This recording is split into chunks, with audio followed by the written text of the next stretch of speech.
আমি সায়ন।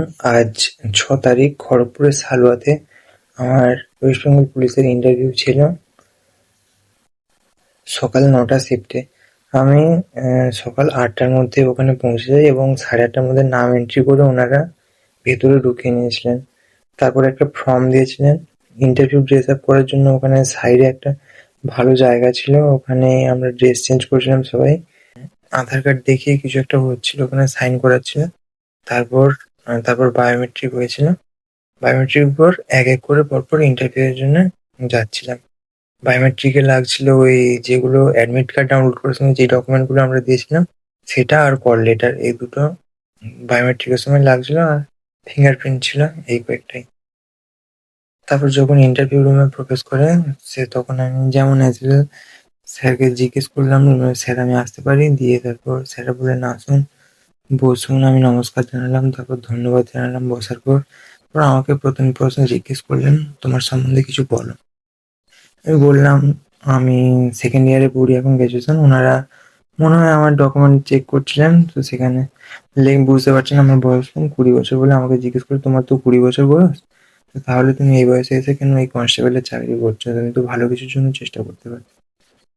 আমি তারপর বললাম, হ্যাঁ স্যার অবশ্যই আমি চেষ্টা করবো। আমার পরিবারের আর্থিক অবস্থা খারাপ, তাই আমি সাপোর্ট করার জন্য এখন এই চাকরি করতে চাই, এবং পরে আরো বড় সুযোগ পেলে পরীক্ষা পরীক্ষা দিয়ে আমি অবশ্যই পড়াশোনা চালিয়ে যাবো এবং বড় কোনো পদের জন্য চেষ্টা করবো।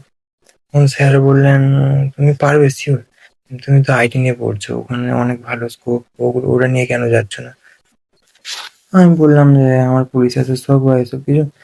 তারপর ওনারা আবার বললেন যে তুমি পড়াশোনার পাশাপাশি বললে এই ডিউটির পাশাপাশি পুলিশ চাকরি যদি পেয়ে যাও, ডিউটির পাশাপাশি তুমি আবার পড়াশোনা চালাবে পদোন্নতির জন্য, তো তোমার মধ্যে কি সেই ক্ষমতা আছে?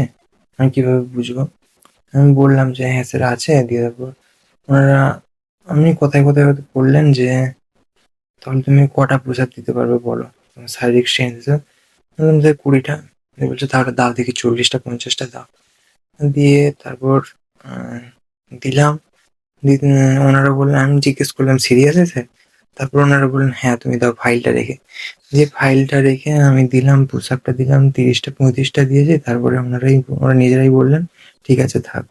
তারপর উঠে আবার বসলাম চেয়ারে। তারপর ওনারা জিজ্ঞেস করলেন, তোমার শারীরিক স্ট্রেংথ আছে দেখছি তাহলে। তারপর ওনারা নিজেরাই ফ্রেন্ডলি ভাবে বললেন যে তোমার তো বয়স কম, তুমি ডিএসপি টিএসপি জন্য বড় পদের জন্য দেখতে পারতে, এই বয়স থেকে এখানে আসার কোনো দরকার ছিল না। তারপর বললো আমরা নাম্বার দিয়ে রাখছি, তবে তোমাকে অবশ্যই পরে ডিএসপি পদে দেখতে চাই তোমাকে। তারপর ওনারা বললেন এবার আসতে পারো। তারপরে এখানে শেষ।